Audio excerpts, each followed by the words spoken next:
many of us, with the juggle and the stress and just the craziness of that season, will have hit overwhelm at some time. It can hit any of us out of the blue, but it can seriously threaten your emotional well-being. And that's the challenge of well-being, is not just in the calm times, but it is how do we get through the storm times? Not just muddling on through and somehow managing to survive, but the interesting question is, can we even thrive in those tough times? What does that look like? And you can imagine your stress level as a bit like the water in a pool. If I was stood here in a pool of water right now, hopefully most of life, the baseline's like ankle level. And you know, the water's lapping around your feet. It's quite nice. It's nice and cooling. The odd little wave, which is just those little challenges of life, that's not a big deal. But we all have moments when that water level has risen and risen and risen and risen and risen. Maybe that's just a really rubbish day. You know, some days just feel like they're out to get you. Do you have days like that? It all starts fine and then one thing after another, and by lunchtime you're like, there's steam coming out of your ears. The water level's risen. Sometimes it's a longer term season. You know, sometimes I'm at that age of life where I've still got relatively young kids. I've got elderly parent who needs looking after and depends on us. I've got quite a demanding job. I'm doing some studying as well at the moment. Sometimes my life feels like one of those logic problems where you've got like a wolf and a chicken and a boat, and you know that you're going to find a way to do it somehow, but you don't right now know how it's going to work. And you know what? Everybody's mind has limits. We're not superheroes, we're not superhuman. When that water level gets to a certain point, you become all too uncomfortably aware that you are getting near to those limits. You know, when the water's up around your neck, you start to feel uncomfortably close to going under. One more thing could push you over an edge. You start to feel that sense of slight panic rising. Those little things that when the water level was down low didn't bother you at all, but when you're here, it feels like the end of the world. Like the other day after a really bad day, and I was just like frantically trying to juggle stuff. I had stuff I had to get to in the evening. I'd had a busy, frantic day. I'm trying to cook dinner. I opened the freezer, and somebody has opened the frozen peas, put them back in, and not sealed the bag. Are they actually trying to push me over an emotional edge? So with cosmic force, the peas propel themselves out of the freezer. I am not kidding you. I am still finding peas around my kitchen. Now, you know, it's all very funny now, but on that day, I just had a brief moment. I thought, I'm just going to sit on the floor and just cry. Because this is just, right now, I can't do this.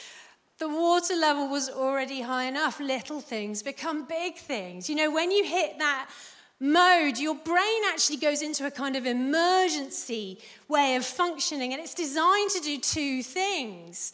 Firstly, it's designed to drop demand, because it's like that thing on your computer or on your phone when it's like warning you it hasn't got much battery left. The bandwidth is really low now. It's like, seriously, you've not got much resources.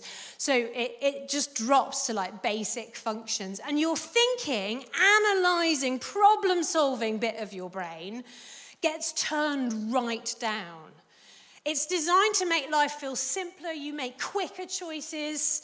So it's a sort of helpful thing in a way. The world starts to feel very binary suddenly, quite simple. Things are either one thing or another. They're either good or they're bad. You've either succeeded or you've failed. Someone is either for you or they're against you. So it feels quite simple, right?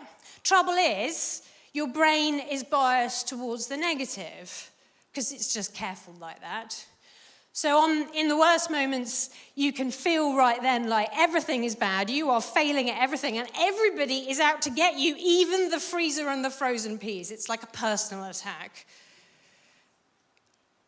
So your ability to think clearly drops. The second thing is that your brain needs to bail. It needs you to get out of whatever is causing this massive overload. And so it triggers that almost suffocating sense of slight panic that can grow and grow and become really quite strong, like a mist suddenly over your brain. And your brain is like, do something. Whatever you do something. Get out of this situation. But of course, your thinking brain is turned right down, so you can't think of a thing you can do. It feels impossible. It feels overwhelming. And that's designed to get you, if you need to flee. Just to get out. To leave, so that sense of panic. And we can see that's exactly what happens to Elijah. In that moment, he's not thinking clearly. He's flooded with panic. And he runs away.